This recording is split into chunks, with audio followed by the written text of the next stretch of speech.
I think the main concerns for men coming into primary education, especially into working with the younger children, is that things like touch and that sort of relationship that they have with children. I think if you're very practical and sensible and you follow the school rules, then there shouldn't be any issue. And it's kind of the elephant in the room, isn't it? You know, the big fear is if, you know, why would a man want to be in this education? You know, there might be something wrong with them.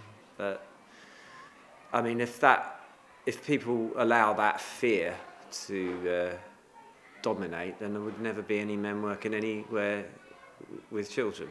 And so I think it's just something to face down, because it's actually nonsense.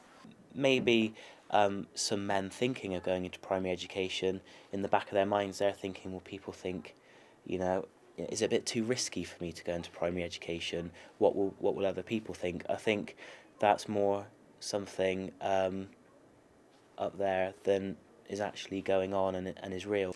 I guess the other issue with men coming into primary education is working with mainly female colleagues, which they might not be used to. But again, I think it's great fun. Just go and do it. The staff room in particular is a big challenge for men, particularly if you're in an all-female environment. And it certainly was different to start with, but I think you've just got to get on with it, and the conversation type could be different and interesting, and a perspective that might be different from, you know, the work environments that you've been in before.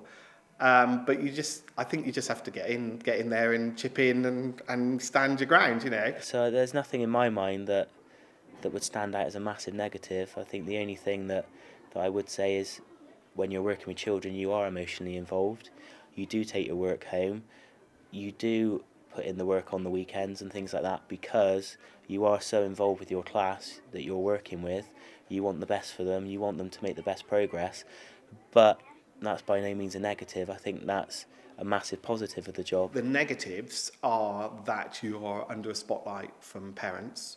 I think you have to set an impeccable standard, which for every human being is probably quite a difficult one.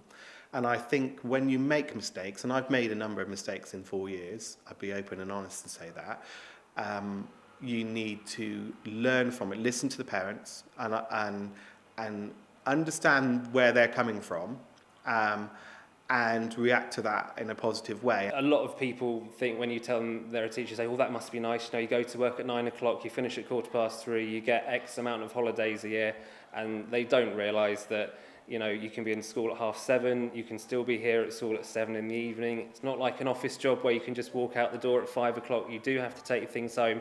And that's not just things like marking, but if you've had children who are having a difficult time, you know, you take that with you, trying to think about how you can make them happier. So it can be quite draining at times. It's not a case of just delivering something to 30 children. Every child is an individual, and you have to make sure that you tap into each of those individual children's skills, likes, dislikes, to make it interesting for them, because if they're not interested, they're not going to enjoy their time in school.